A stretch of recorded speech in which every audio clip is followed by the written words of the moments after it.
Welcome to my table, Gemini. This is Eleanor with Peaches by Starlight Tarot, here with your August reading. I'm going to pull a card for each of your 12 astrological houses, 4 weekly themes, and then one overall for the month.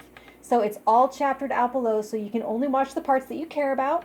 And my question to you, Gemini, is after you've watched it, do you like this new way, or do you have some critique? Give me the good, the bad, the ugly in the comments, and also feel free to ask for clarification on anything if I don't talk enough about it or say enough about it or say it the right way.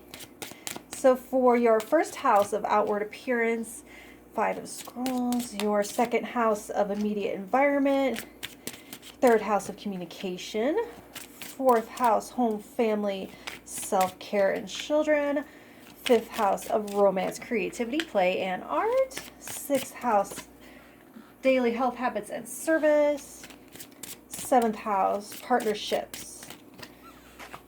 All right, eighth house, intimacy and merging, shared assets. Ninth house, ninth house, big picture beliefs, higher learning and wisdom and philosophy. 10th house, reputation and legacy. 11th house, relationship to the world. And 12th house, what is hidden, behind the scenes, subconscious. All right then.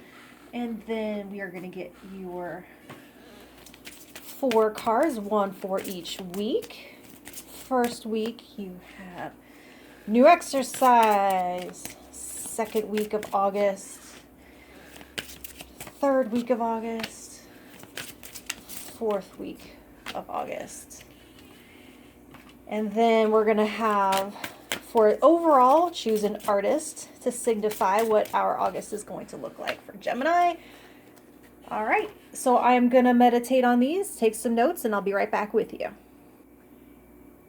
All right, so your artist representing August is Albrecht Dürer, German Renaissance printmaker, spent time in Italy and sort of merged the two styles, North and South, mostly religious work.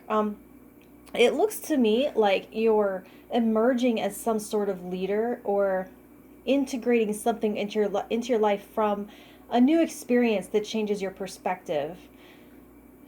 Big on self-portraits and engraving this, guys, so I feel like a new groove coming in, a new aspect of self-concept being etched into your narrative.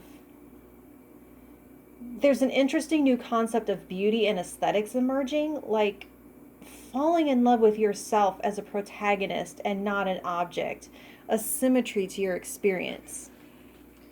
All right, so for your week to week, in the first week, you have new exercise program, which is pretty straightforward, pretty on the nose, but just to broaden this to include as much useful guidance for as many people as possible, I'm seeing strength, I'm seeing Page of Wands.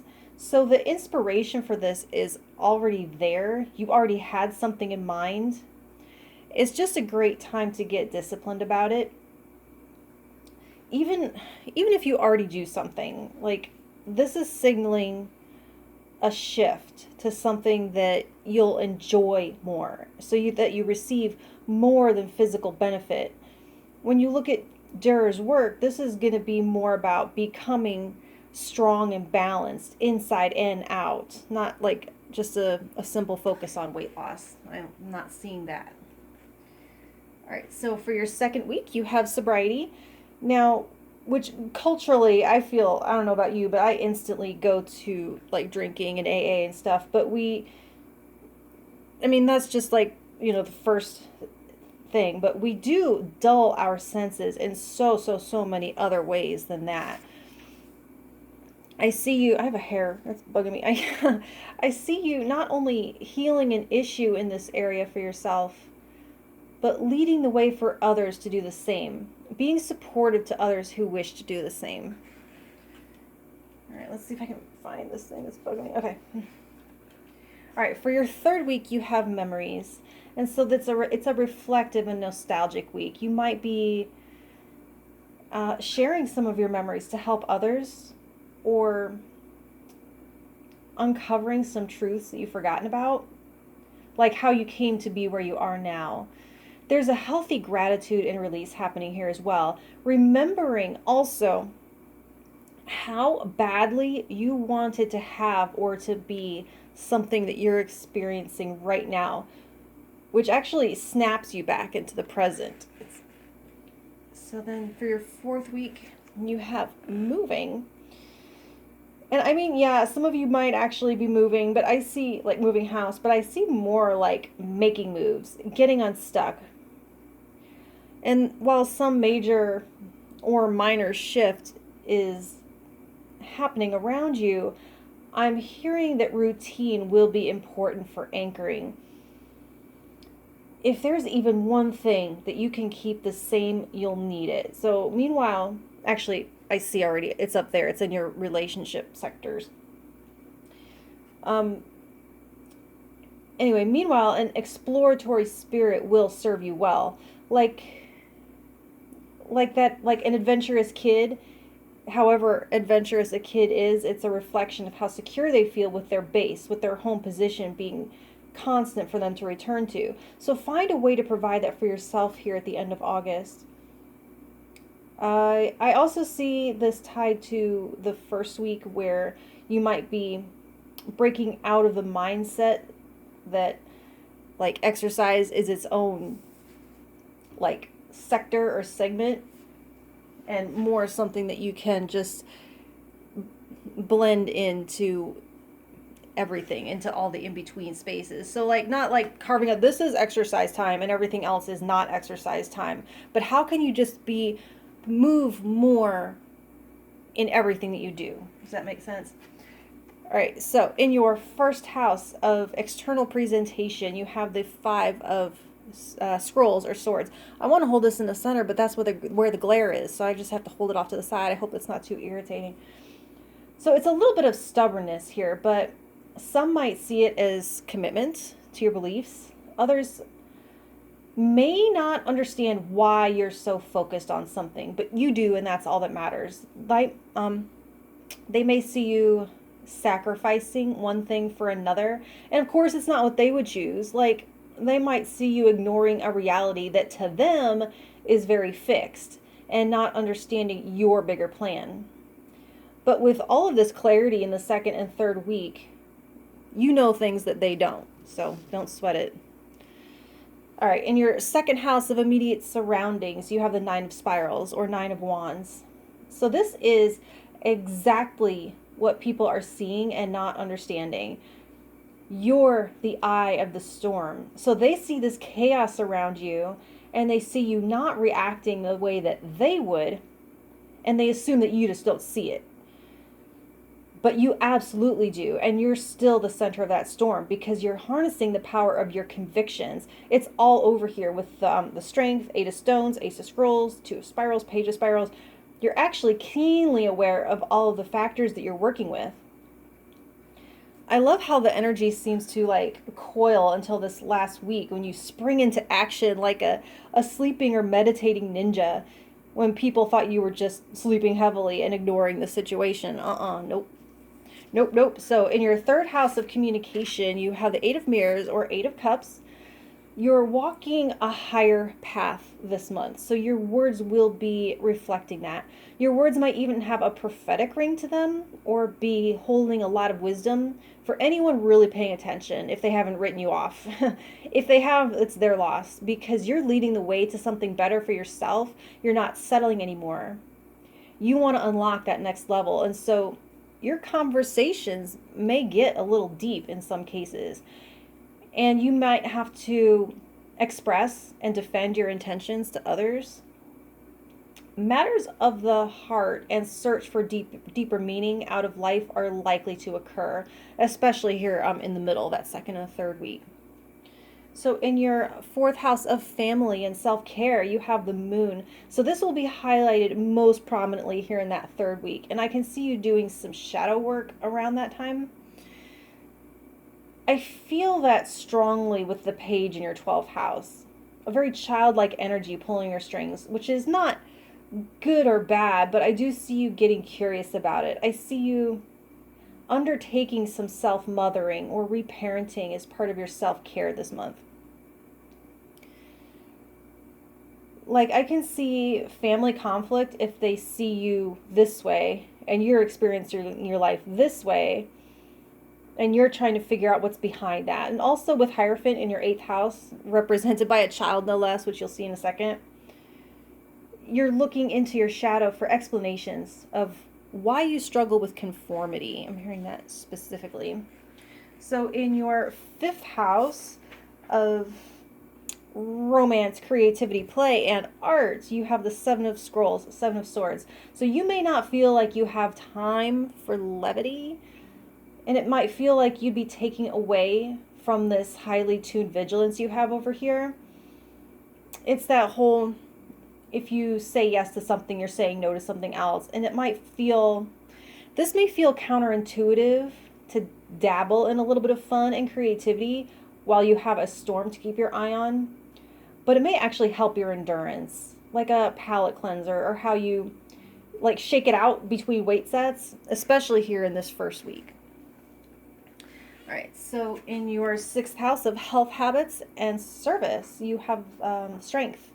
So, yep, right here in that first week, I'm pretty sure I said something about strength and balance. And make sure you're eating enough to support whatever you're doing, whatever you're taking on, especially if you are doing like literally like weight training. Feed that. I might have said something about discipline as well too. So you're demonstrating that with the 9 of Scrolls. So if there's any weakness showing here, it's going to be coming from ego and lower vibrational judgments of others.